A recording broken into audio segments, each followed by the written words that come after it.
नमस्कार।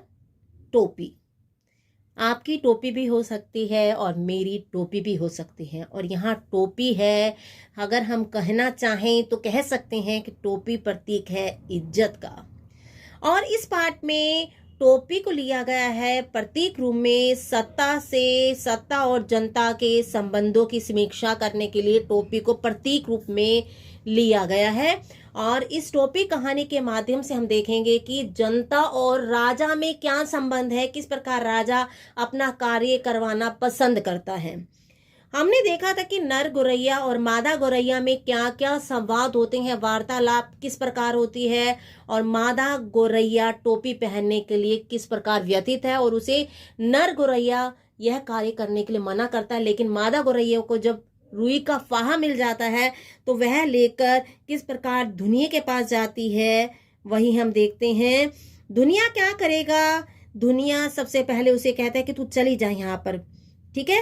लेकिन बाद में जब वो कहती है कि 16 आने में से 8 आने मजदूरी तो इसके लिए सपना थी, जब उसने कहा कि मैं जितना करोगे उसमें से 8 आना तुम्हें दे दूंगी, यानी हाफ तुम्हें दे दूंगी, जितना कार्य किया जाएगा, यानी रुई के फाहे में से रुई जितनी निकाली जाएगी उसमें से आधी तुम्हारी। यहाँ आपने देखा होगा, मैंने बोला 16 आने में से 8 आने मजदूरी तो इसके लिए सपना थी। यहाँ 16 आने में से 8 आने, ये आना क्या होता है मैंने आपको बताना चाहूंगी कि आना 1 रुपए का 16वां हिस्सा होता है। आना क्या होता है, 1 रुपए का 16 पार्ट। तो उसको जितना भी था 16 आने में से 8वां पार्ट यानी कि आधा पार्ट उसको मिल रहा था। वो बड़ा खुश हो गया और वह झट से तैयार हो गया। झट का मतलब होता है एकदम तैयार हो गया कि जितना कार्य किया जाएगा उसका आधा उसे मिलेगा। घरचो उसकी ताती बज उठी, घरचो उसकी ताती बज उठी। यहाँ ताती कपड़ा बनने वाली एक मशीन या यंत्र है। मशीन यानी कि जिसको कहा जाता है जो इलेक्ट्रॉनिक नहीं है, लेकिन उस समय की वो मशीन ही थी जो लकड़ी की बनी होती थी और उसमें खींच कर उसमें से सब जो रुई होती थी उसको अलग अलग टुकड़ों में विभाजित किया जाता था। बिल्कुल प्रॉपर जैसे कहा जाए रुई को अलग अलग करना, सॉफ्ट बनाना, वो किया जाता है। उसके बड़े मन से रुई धुनी। किसने, दुनिया ने सबसे पहले कार्य क्या किया, उसने अपने बड़े मन से दिल से, जब उसे कार्य का आधा हिस्सा मिल रहा है, काम की यदि प्रशंसा किसी पर्सन को मिल जाती है या जो काम किया जा रहा है उसका उसे फल या परिणाम मिल जाए तो बड़ा खुश हो जाता है। ऐसी दुनिया ने भी बड़े मन से रुई को धुन दिया। लो इसे, उसमें से आधा दुनिया ने ले लिया और आधा गवरिया ने। अब जो रुई मिली तो उसने क्या किया, आधा उसे दुनिया था जो उसने आधा पार्ट उसने ले लिया और आधा किसने लिया, गवरिया ने। इससे उत्साहित गवरिया एक कोरी के यहाँ गए। अब यहाँ पर ये कार्य करने के पश्चात वो दोनों के दोनों किसके पास गए, कोरी के पास, ठीक है। कोरी क्या करता है आगे हम यहाँ बताएंगे। और कहने लगे, कोरी भैया इस धुनी रुई से सूत काट दो। जब रुई को अलग, कपास को, फाहे को अलग अलग किया जाता है, रुई बन जाती है, तो रुई को सूत में बदला जाता है। और ये काम कौन करता है, सूत में बदलने का कोरी करता है, जिसे हम सूत धागा कहते हैं। धागा बनाने का कार्य कौन करता है, कोरी। तो आपको क्लियर हो गया होगा। दुनिया रुई के फाहे को, रुई को अलग अलग बिल्कुल प्रॉपर गांठ टाइप में होती हैं और उसको बिल्कुल नॉर्मल बनाने का कार्य करता है दुनिया के बाद उसको रुई को लेने के पश्चात कोरी उसे सूत में बदल देता है।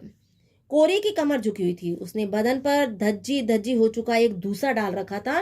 कौन था यहाँ पर, जो कोरी था उसने धज्जी हो चुका। यहाँ पर धज्जी का मतलब हो गया बिल्कुल, कोरी मैंने बताया धज्जी मतलब तार हो चुका।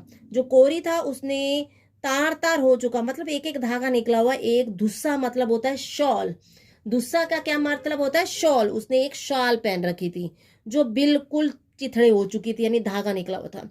वह बड़ी अनिच्छा से बोला, मतलब उसकी इच्छा नहीं थी, उससे बोला, तुम लोग यहाँ से भागते हो कि नहीं, देखते नहीं अभी मुझे राजा जी के अचकन के लिए सूत काटने हैं। अभी मुझे क्या करना है, राजा के अचकन के लिए सूत काटना है। राजा का अचकन क्या होता है, एक लॉन्ग कोट होता है और गले से बंद होता है, उसके लिए मुझे सूत काटना है। मुझे फुर्सत नहीं है, फुर्सत मैंने, मेरे पास कोई खाली समय नहीं है, ठीक है। मैंने बता दिया आपको अचकन क्या होता है, पहनने का एक लंबा कोट होगा, ठीक है। मेरे पास इतना समय नहीं है मुफ्त में मल्लार गाने की। क्या कहना चाहता है कि मल्हार क्या होता है कि बरसात में गाए जाने वाला एक राग होता है, जो कब गाया जाता है, बरसात के समय में गाए जाने वाला गीत, बरसात के समय में गाए जाने वाला, ठीक है, बरसात के समय में गाए जाने वाला गीत।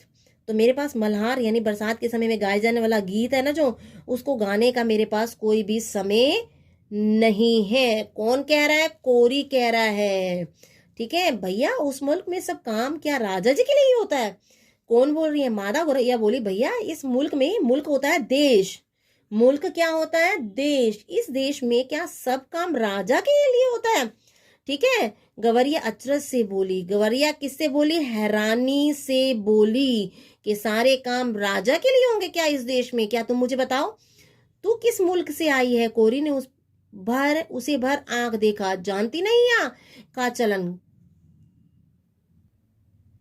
तू किस मुल्क से आई है, मतलब हो गया कि तू किस देश से आई है। कोरी ने उसे भर आंख देखा, मतलब उसे आंखों से यानी कि निगाहों से एक बार पूरा देखा। जानती नहीं यहाँ का चलन, चलन मतलब होता है रिवाज, क्या यहाँ का रिवाज नहीं जानती?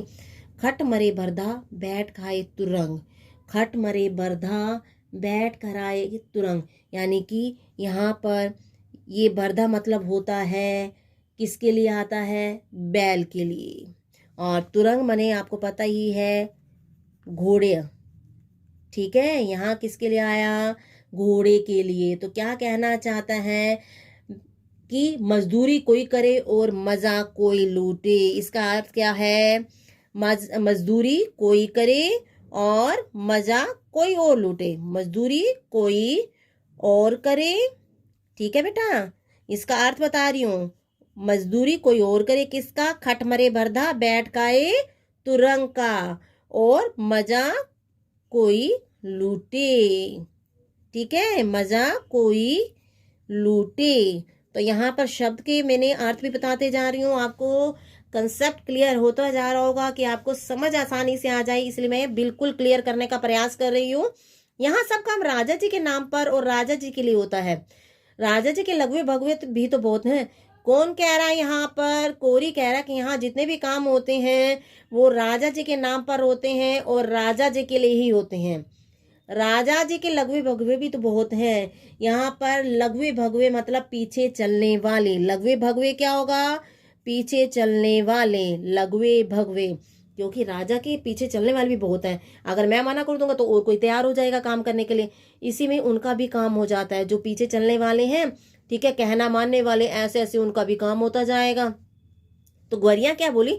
मुकरो मत भैया, हम तुम्हें माकूल मुआवजा देंगे। ठीक है, वो क्या कह रही है? माकूल। ग्वारिया बोली मुकरो मत मतलब मना मत करो भैया, हम तुम्हें माकूल। माकूल का मतलब होता है यहाँ पर उचित, और मुआवजा का मतलब होता है मेहनताना। ठीक है, मुआवजा का अर्थ क्या होगा? मेहनताना। मजदूरी भी कह सकते हैं जिसे हम तुम्हें उचित मजदूरी देंगे। कौन कह रही है? गवरिया। गवरिया बोल पड़ी, इसे काट दो, आधा तुम ले लो आधा मैं ले लूंगी। गवरिया ने क्या कहा कि तुम इसे काट दोगे, ठीक है, तो आधा तुम्हें दे दूंगी और आधा मैं रख लूंगी, यानी कि जो धागा बनेगा आधा तुम रख लेना, सूत, ठीक है, आधा मैं रख लूंगी। कोरी भी तैयार हो गया। इतना वाजिब मजदूरी पर काम ना करना मूर्खता होती। कोरी क्यों तैयार हो गया? क्योंकि जो उसे कार्य का मेहनताना मिल रहा था, ठीक है, मेहनताना, वाजिब मजदूरी मतलब उचित मेहनताना जो मिल रहा था, अगर वो ऐसा काम ना करता तो मूर्खता ही कहलाता। कभी मिला नहीं था उसे आज तक ऐसा मेहनताना। तन तन तन करके उसकी तकली चरकी ताता थैया थाता थैया करने लगी। क्या होने लगा? तन तन की आवाज करती हुई उसकी जो तकली थी, ठीक है, तन तन करती हुई उसकी जो तकली थी, वो भी क्या है? तकली भी क्या होती है? एक धागा बनाने वाली मशीन होती है। वो क्या करने लगी? धागा सूतने लगी। काफी महीन और लच्छेदार सूत काट दी उसने। काफी महीन। महीन क्या होता है? बिल्कुल बारीक, जिसे कहा जाता है महीन। उसने काफी महीन सूत काट दिया और लच्छेदार, लच्छे वाला, बिल्कुल पतला पतला उसने महीन सा धागा काट कर दे दिया। महीन को कह सकते हैं हम बिल्कुल बारीक। ठीक है, आगे क्या होगा? आगे हम देखते जाते हैं। कहानी में क्या सस्पेंस आता है। कदम कदम पर मिलते कामगारों के सहयोग से गवरिया के आगे बढ़ने पर उकसा दिया। कदम कदम पर मिलते कामगारों के सहयोग से जितने भी काम करने वाले थे उनका साथ मिलता गया, तो गवरिया के आगे बढ़ने पर उकसाना, उकसा देना मतलब उत्तेजित कर दिया। ठीक है, उत्तेजित हो गई कि हाँ मेरा काम होता जा रहा है, तो वो उत्तेजित हो गई और काम करने को और अधिक व्यथित होने लगी। इसके बाद वे दोनों एक बुनकर के पास गए और इसरार करने लगे। ठीक है, आपको समझ आ रहा होगा जो मैं समझा रही हूँ। क्या होने लगा आगे, जैसे ही आगे गए, इसके बाद किसके पास गए, वे बुनकर के पास गए। बुनकर होता है जुलाहा। ठीक है, जुलाहा, जुलाहे को कहते हैं जो कपड़ा बनाता है। ठीक है, किसके पास गई, जुलाहे के पास गए और इसरार करने लगे। इसरार मने प्रार्थना या आग्रह, उससे आग्रह करने लगे। बुनकर भैया, बुनकर भैया, इस कते सूत से कपड़ा बुन दो। जो ये हमने सूत कतवाया ना, इसे आप कपड़ा बना दो। ठीक है, बुनकर इन्हें अगबग होकर देखने लगा। जो बुनकर था वो अगबग मतलब होता है हैरान होकर देखने लगा। बुनकर कैसे देखने लगा, हैरान होकर उन्हें देखने लगा। हटते हो कि नहीं यहाँ से, देखते नहीं, अभी मुझे राजा जी के लिए बागा बुनना है। कौन बोला, कौन बोल रहा है यहाँ पर, बुनकर बोल रहा है यहाँ से चले जाओ, क्योंकि मुझे राजा जी के लिए अभी बागा मतलब होता है एक वस्त्र।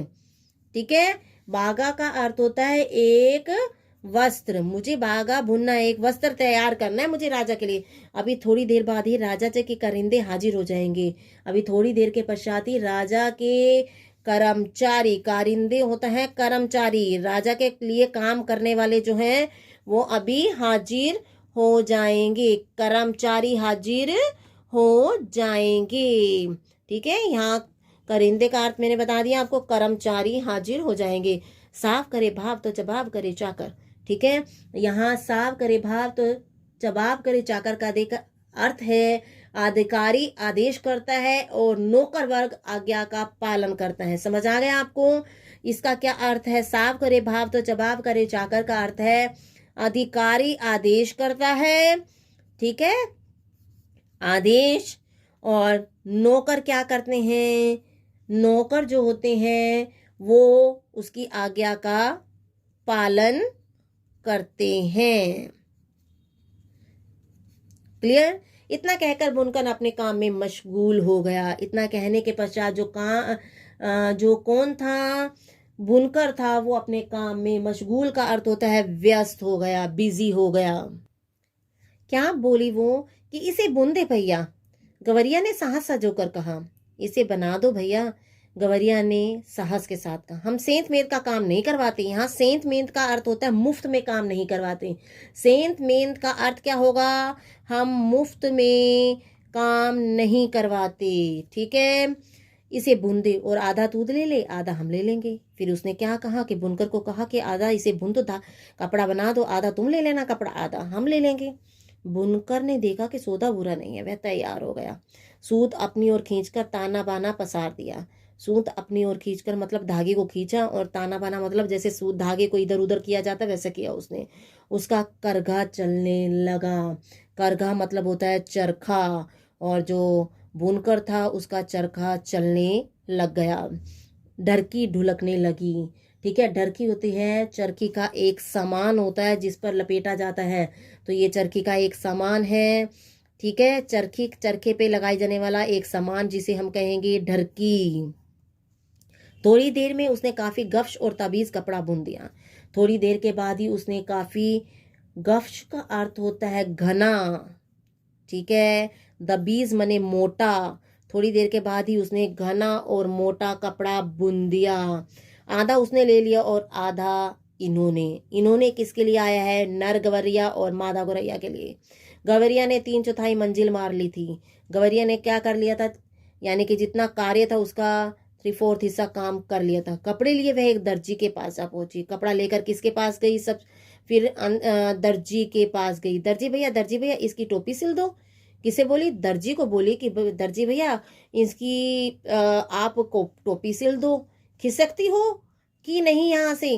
दर्जी रोष से बोला कि यहाँ से जाती हूँ या नहीं जाती। दर्जी गुस्से से बोला, देखते नहीं राजा जी की 7वीं रानी से 9 बेटियों के बाद 10वां बेटा पैदा हुआ है।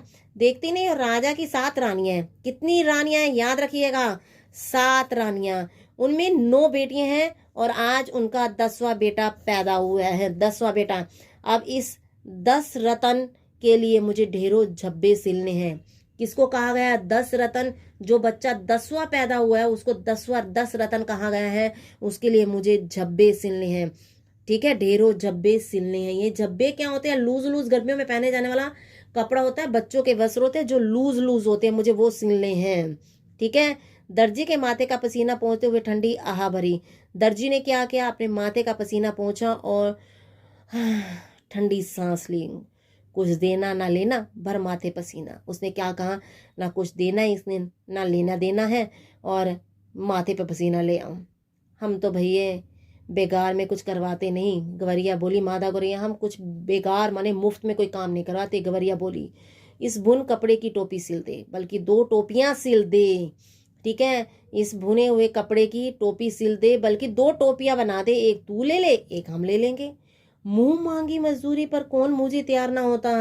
मुंह मांगी मजदूरी पर कौन, मूजी मतलब होता है दुष्ट। ठीक है, कौन दुष्ट तैयार नहीं होगा? क्लियर हो गया होगा।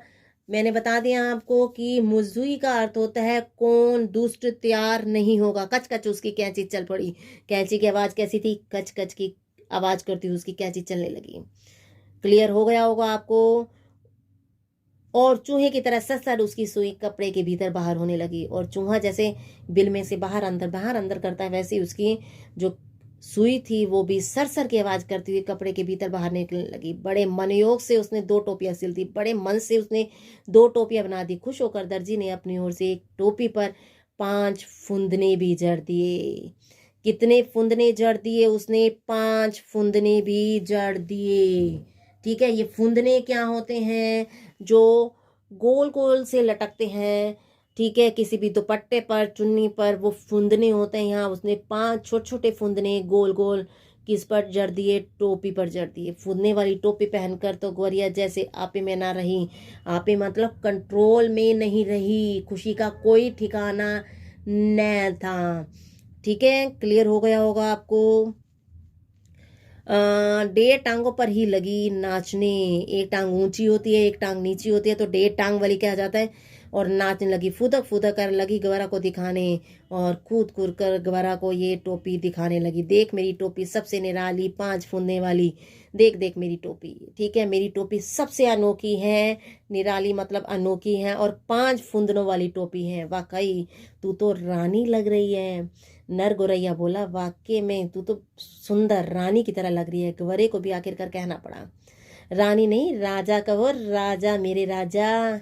क्या बोली ग्वरिया? बोली, माता कि रानी नहीं, मुझे तो राजा कहो। तुम ही कहते हो कि राजा टोपी पहनते, तो मैं तो राजा हूँ, मेरे राजा। ग्वरिया ऊंचा उड़ने लगी। अब कौन राजा मेरा मुकाबला करेगा? गवरिया आकाश में उड़ने लगी और कहने लगा, मेरा कोई कंपटीशन नहीं कर सकता, मुकाबला नहीं कर सकता। टोपी पहनते ही उसके मन में एक नई हुलस ने जोर मारा। टोपी पहनते ही उसकी मन में एक हुलस का अर्थ होता है एक इच्छा। टोपी पहनते ही उसके मन में एक इच्छा उत्पन्न हो गई। क्यों ना इस मुल्क के राजा को भी एक बार जायजा ले लिया जाए। क्या किया जाए? एक बार इस नगर के राजा को भी परखना।